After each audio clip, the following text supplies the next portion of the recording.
Hi, I'm Basil, and 3 years ago I made a comic website so that I could share my ideas with the world. It's been a lot of fun, but it's starting to seem silly to separate my work into two different places, so I'm merging the website so it's all here on YouTube now. What you're about to see is old art, so be wary. It might be a shock to see where I started from. The first half of this video will be the comics with some music, and the second half will be those same comics but with artist commentary. So you can pick which you'd like to see more, or watch the whole thing and get both experiences. It's up to you. With that out of the way, let's get to it.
I lived in an old house.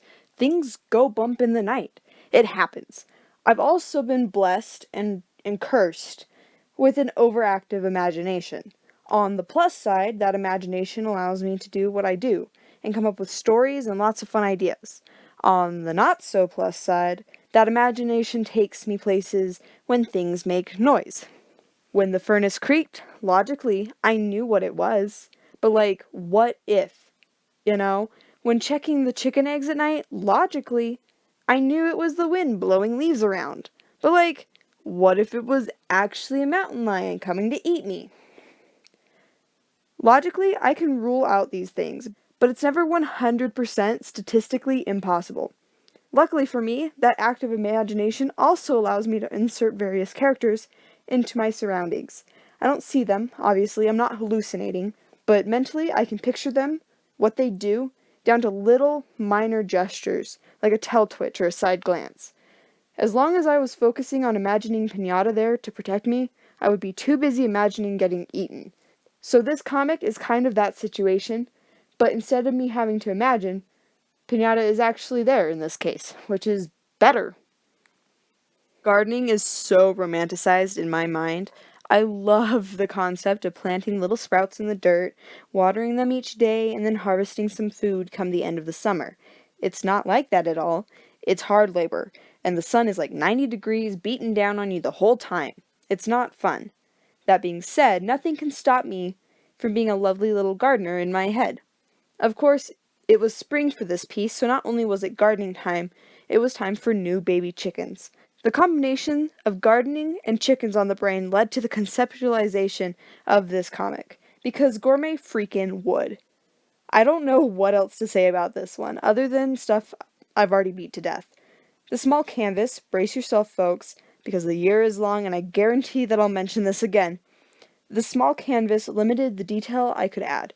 Just think about how cool this could have been with some extra pixels for those chickens, or some space to emphasize my nice little garden. I'm just saying, it could have been awesome. I want every digital artist out there watching this video to figure out their canvas size right now.